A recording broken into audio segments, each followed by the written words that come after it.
Vamos com o terceiro e último bloco da nossa conversa com o escritor Pedro Paiva. Bom, Pedro, antes de a gente falar da revista e falar da Academia Jacarense de Letras, a gente falou um pouco no segundo bloco sobre o racismo, né? Que você aborda no seu livro da Letícia. E uns tempos atrás, meses atrás, ou ano passado, não lembro, começaram a circular aquelas ideias, aquelas teses do Monteiro Lobato ser um escritor racista, Machado de Assis ser um escritor racista por conta das obras da Monteiro Lobato que envolve a tia Anastácia. Qual é a sua análise que você faz sobre isso? Você concorda ou você era aquele tempo e tem que deixar como estava ali? Eu creio que o Monteiro Lobato, ele era um homem rico, né? Monteiro Lobato, naquele momento, ele escrevia para crianças brancas. Era, tipo, os negros não tinham condições de comprar o livro Monteiro Lobato. Ele escrevia para as crianças brancas, mas a literatura em si, Monteiro Lobato, no final da Caçados de Pedrinho, que é um livro muito polêmico, né? Uhum. Tia Anastácia se coloca como, sim, não, pergunta para ela, você quer também andar na carrocinha puxado pelo rinoceronte? Ela fala assim, quero sim. Preta também é gente. Então, é muito difícil a gente julgar uma pessoa que escreveu há muito tempo atrás como que era a vida dele, como que foi a educação dele, entendeu? A criação dele. Então, eu prefiro não julgar Monteiro Lobato. Eu li vários livros dele e é difícil a gente ter uma opinião formada porque ele já morreu, então não tem como julgar uma pessoa que, ao mesmo tempo, escreveu coisas belas, né? E algumas coisas, em alguns momentos, ele talvez tenha falhado em algo ali.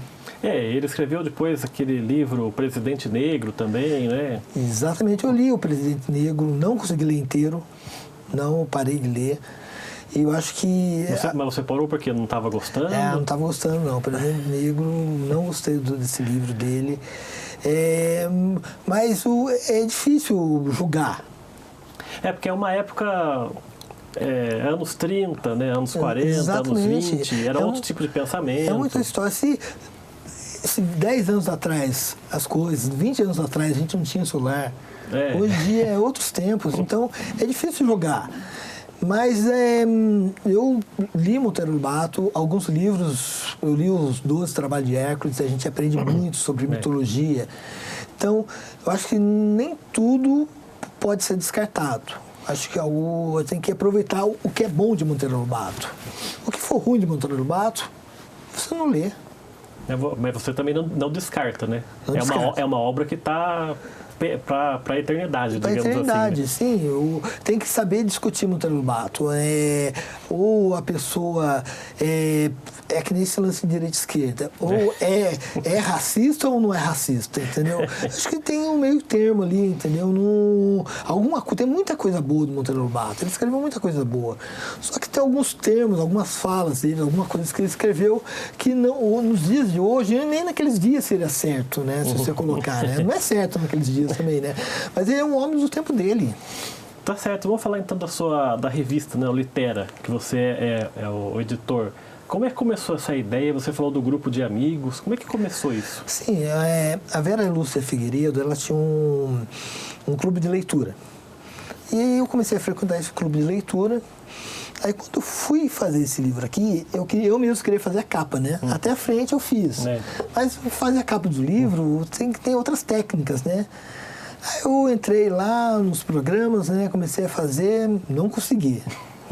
Aí eu tive que pedir para alguém terminar a capa para mim, mas essa face aqui foi eu que fiz. E eu falei assim, não, mas é legal isso aqui. Aí eu comecei a mexer com vários programas, o CorelDRAW e outros. E comecei a gostar, né? Eu falei assim, eu acho que dá para fazer uma revista, né? Aí eu falei com a Vera, né? Eu sou editor, a Vera Lúcia Figueiredo também é editora. A Vera é professora, né? Ela é professora. E a gente começou, aí eu falei assim, Vera, vamos fazer uma revista, né? Aí nesse primeiro número, como eu já tinha um contato com o Renato Branff, eu consegui uma entrevista com ele na primeira revista já. É uma revista digital, né? E outros autores, um autor português, um autor africano, como se fiz assim, uma língua, não, são três autores, uma língua. Aí eu fiz esse tema e eu chamei 3 autores, um africano, que eu não estou lembrado o nome agora, um português e um brasileiro. E esse brasileiro foi o Minatom Braff, que o ganhador do Jabuti, né? E hoje a revista continua funcionando até hoje? A gente tenta fazer ela trimestral. Então a gente tem 4 números, né? A ideia seria o seguinte, como a gente não consegue alguém que nos publique, vamos nos autopublicar, né? Seria o ideal. Então eu chamo autores de Jacareí, tipo André Siqueira, a Larissa, o Alisson Silva, a própria Vera Lúcia Figueiredo, Esther Rosado. E quer dizer, para cada número você vai juntando os escritores para publicar e como é que você faz para selecionar os textos para publicar nessa edição ou noutra? Tem uma fila de espera para publicar os textos? Não tem. Eu vou pedindo texto para os autores, né? André, você teria uma poesia que você pode conseguir para mim? Ô, Esther, se tem um artigo, né? Esther é ótima para fazer artigo. Se tem um artigo para a revista, a Vera também é ótima para fazer artigos. Tem um artigo e poetas de Jacareí, aí eu comecei a fazer um projeto com a Elisiane, da escola agrícola, onde os alunos dela começaram a mandar textos também. E eles montaram um grupo de leitura, um grupo de escrita lá, e eles começaram a mandar textos para a gente também, a gente começou a publicar, tipo um convênio, né? Autores adolescentes, né? Da escola agrícola, e deu muito certo também. E aí eu imagino que nesses textos dos alunos, você deva descobrir muita gente boa, né? Que está aí começando já com pouca idade, mas já escrevendo bem, né? Surpreendeu. Muitos textos ali, foi incrível, porque a gente olha assim, como um menino de 14 anos escreve algo assim, né? A gente fica abismado até com a escrita, né? Porque a gente acha que não existe isso, mas a gente começa a entender que às vezes a pessoa tem um dom da escrita. E para quem quiser encontrar a revista, é só procurar no Google ali, que acha? Procurar no Google, você digita Litera, né? Com 2 T's. Com 2 T's, você encontra a revista. Tá certo. E agora vamos falar da Academia Jacareiense de Letras, que você é um aspirante acadêmico. Como é que começou esse interesse? Quem que procurou você? Ou foi você que procurou a academia? Como eu tenho um envolvimento muito com o pessoal de Jacareí, né, na literatura, a Esther Rosado me fez o convite, né, me convidou. A Esther, eu fui na casa da Esther, a Salete também estava lá, né, a antiga presidente. Conversamos, né, sobre literatura, sobre academia e muitas coisas, né, num café muito bom. E ela perguntou, né, você quer ser acadêmico, né? Como eu já estava desde os quase 12 anos já nesse caminho, quase 15 anos, né? Trilhando, né? Vamos, né? Vamos ver como funciona, vamos conhecer mais, né? Vamos aprender mais, né? Porque academia a gente vai aprender, né? E acabei aceitando o convite, estou lá todos os sábados, né? Nas reuniões. Explica pra gente como é que funciona, porque você recebe o convite para participar da academia, mas não é assim, recebe o convite e semana que vem toma posse. Não é assim, né? Não. Como é que funciona esse processo? São meses que levam, né? Exatamente. Me disseram que há 6 meses, né? Então, você entra, primeiro é como se a gente tem que, é como um político fala, né? A gente tem que, um casamento, né? Então a gente tem que ver se vai dar certo, a gente vai se entrosar com esse pessoal, as conversas, os diálogos, mesmo a gente tendo ideias diferentes, a pessoa não é obrigada a aceitar as minhas ideias, nem eu sou obrigado a aceitar as ideias dele. Mas tipo assim, a gente tem esse prazo para ver se a gente se adapta à academia, ou como funciona. E daí você tem que ir nas reuniões, as reuniões são semanais? Semanais, todos os sábados. Daí como é que funciona a reunião? Você tem que levar um livro para apresentar o livro? Como é que é essa rotina aí? tem vários tipos de reuniões. Tem as reuniões administrativas, né? Que falam sobre o prédio, sobre as mensalidades, né? Porque quem é acadêmico, eu não ainda, mas o acadêmico tem que pagar uma mensalidade todo mês, sobre o que vai ser feito, sobre os projetos literários de Jacareí, sobre os concursos, né? Tem o concurso Jacarezinho, tem o concurso de sonetos que o BCL sempre faz.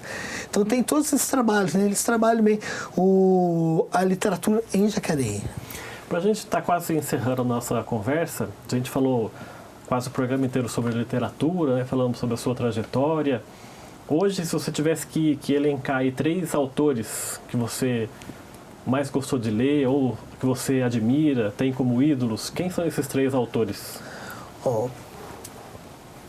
Acho que Dostoiévski, pelos irmãos Karamazov, né? Eu sou muito fã.